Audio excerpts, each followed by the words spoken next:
สวัสดีครับทุกคนยินดีต้อนรับกลับเข้าสู่พื้นที่เซฟโซนของคนชอบฟังเรื่องจิตวิทยานะครับวันนี้อยู่กับผมนนท์ครับและฟ้าค่ะ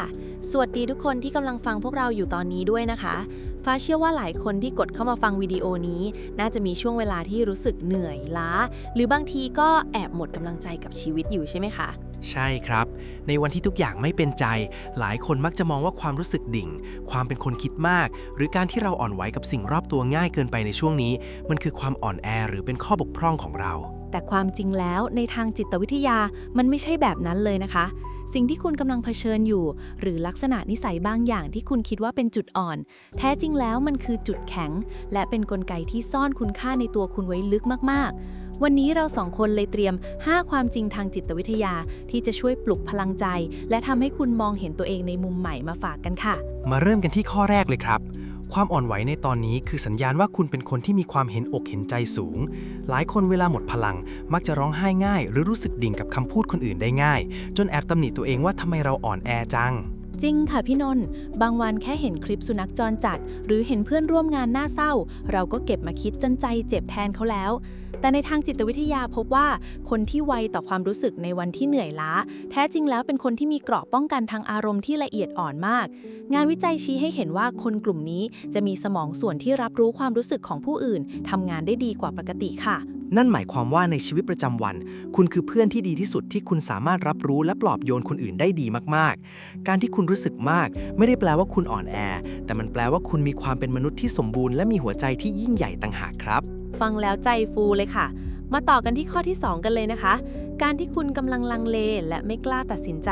คือข้อพิสูจน์ว่าคุณเป็นคนรอบคอบและมองการไกลค่ะในวันที่หมดไฟเรามักจะเลือกไม่ได้ว่าจะเดินไปทางไหนต่อจนรู้สึกว่าตัวเองเป็นคนโลเลใช่ไหมครับใช่ครับเหมือนเวลาเราจะเปลี่ยนงานหรือจะเลือกเรียนอะไรสักอย่างแล้วเราคิดวนไปวนมาจนปวดหัวทางจิตวิทยามีแนวคิดที่บอกว่าอาการคิดเยอะหรือการประเมินสถานการณ์ซ้ำๆมักจะเกิดขึ้นกับคนที่มีศักยภาพในการวิเคราะห์สูงคุณไม่ได้ขาขลาดแต่สมองของคุณกำลังทำงานอย่างหนักเพื่อปกป้องตัวคุณเองจากความผิดพลาดครับยิ่งเราเห็นภาพความเสี่ยงมากแปลว่าเรามีจินตนาการและวิสัยทัศน์ที่กว้างไกลค่ะในชีวิตจริงคนที่คิดรอบคอบแบบคุณมักจะเป็นคนที่วางแผนชีวิตได้รัดกุมที่สุดเมื่อผ่านช่วงเวลานี้ไปได้นะคะดังนั้นอย่าเพิ่งรีบเร่งตัวเองเลยนะคะการหยุดคิดไม่ได้แปลว่าเราย่ำอยู่กับที่ค่ะถูกต้องเลยครับฟ้าและนำมาสู่ข้อที่3ที่น่าสนใจมากคือความรู้สึกโดดเดี่ยวในตอนนี้คือช่วงเวลาที่จิตวิทยาเรียกว่าการคัดกรองพลังงานเพื่อการเติบโต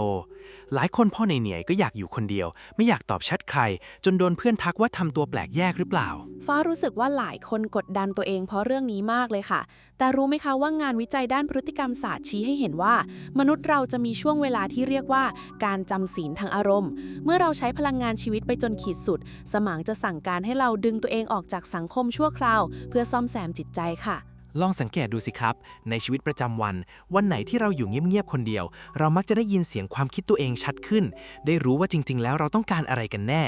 การที่คุณอยากอยู่คนเดียวในตอนนี้มันไม่ใช่ความล้มเหลวในการเข้าสังคมนะครับแต่เป็นเพราะร่างกายและจิตใจของคุณกำลังเลือกปกป้องพลังงานที่เหลืออยู่เพื่อเอาไว้ใช้กับคนที่สำคัญจริงๆต่างหากครับเป็นมุมมองที่ทำให้เราหยุดรู้สึกผิดกับตัวเองได้ดีมากๆเลยค่ะ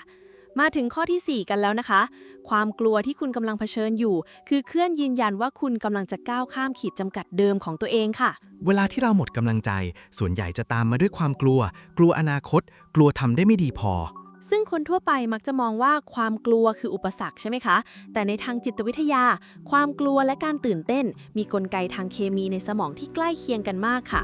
งานวิจัยพบว่าความกลัวจะเกิดขึ้นเมื่อเรากำลังเผชิญหน้ากับสิ่งใหม่ที่อยู่นอกพื้นที่ความสบายใจของเราหรือคอมฟอร์ตโซนค่ะเปรียบเทียบง่ายๆเหมือนตอนที่เราต้องขึ้นพูดหน้าเสาธงหรือพรีเซนต์งานใหญ่ๆตอนเด็กๆนั่นแหละครับหัวใจเราจะเต้นแรงและรู้สึกกลัวมากแต่พอทำสำเร็จเราจะเก่งขึ้นอีกขั้นทันทีดังนั้นความกลัวที่คุณมีในวันนี้ไม่ใช่สิ่งที่จะมาหยุดคุณนะครับแต่มันคือป้ายบอกทางว่าคุณกำลังเดินเข้าใกล้ความสำเร็จที่ใหญ่กว่าเดิมต่างหากครับชอบเปรียบเทียบนี้มากค่ะพี่นนท์และข้อสุดท้ายข้อที่5การที่คุณรู้สึกว่าตัวเองยังไม่ดีพอคือสัญญาณลึกลับว่าคุณเป็นคนที่มีศักยภาพในการพัฒนาอย่างไร้ขีดจำกัดค่ะข้อนี้แปลกมากครับฟ้าเพราะคนที่หมดกำลังใจส่วนใหญ่มักจะคิดว่าตัวเองเก่งไม่พอสู้คนอื่นไม่ได้ เรื่องนี้มีปรากฏการณ์ทางจิตวิทยาที่โด่งดังมากรองรับอยู่ค่ะที่บอกว่าคนที่มีความรู้หรือมีความสามารถจริงๆมักจะประเมินตัวเองต่ำกว่าความเป็นจริงเพราะพวกเขารู้ว่าโลกนี้ยังมีอะไรให้เรียนรู้อีกเยอะตรงกันข้ามกับคนที่ไม่รู้ลึกที่จะมั่นใจในตัวเองเกินเหตุค่ะใช่ครับในชีวิตประจำวันการที่คุณรู้สึกว่าตัวเองยังดีได้มากกว่านี้มันคือแรงผลักดันส่วนลึกที่ทำให้คุณไม่หยุดพัฒนาตัวเองคุณแค่เป็นคนที่คาดหวังผลงานที่ดีที่สุดจากตัวเองแต่อย่าลืมใจดีกับตัวเองในวันที่เหนื่อยด้วยนะครับเพราะความรู้สึกนี้มันยืนยันว่าคุณมีศักยภาพซ่อนอยู่ลึกๆอีกมากมายเลยครับฟังมาถึงตรงนี้แล้วฟ้าหวังว่าความจริงทั้ง 5 ข้อนี้จะช่วยให้ทุกคนที่กำลังเหนื่อยล้าได้มองเห็นมุมมองใหม่ๆและหันกลับมารักและเห็นคุณค่าในตัวเองมากขึ้นนะคะทุกความรู้สึกที่คุณกำลังเผชิญอยู่ตอนนี้มันมีเหตุผลและมีคุณค่าในตัวมันเองเสมอค่ะใช่ครับสิ่งที่คุณคิดว่าเป็นจุดอ่อนหรือข้อบกพร่องแท้จริงแล้วมันคืออาวุธลับและจุดแข็งที่รอเวลาขับเคลื่อนชีวิตคุณให้ก้าวหน้าอย่างมั่นคงขอให้ภูมิใจในตัวตนและโอบกอดตัวเองในเวอร์ชั่นนี้ด้วยนะครับสำหรับใครที่ชอบเรื่องราวอินไซต์เจาะลึกจิตวิทยาพฤติกรรมและบุคลิกภาพแบบนี้และอยากได้พลังใจดีๆในการใช้ชีวิตทุกวันอย่าลืมกดไลค์กดแชร์และที่สำคัญกดติดตามช่องของเราไว้ด้วยนะคะกดกระดิ่งแจ้งเตือนไว้ด้วยนะครับจะได้ไม่พลาดคลิปใหม่ๆจากพวกเราแล้วพบกันใหม่ในวิดีโอหน้าสำหรับวันนี้สวัสดีครับสวัสดีค่ะ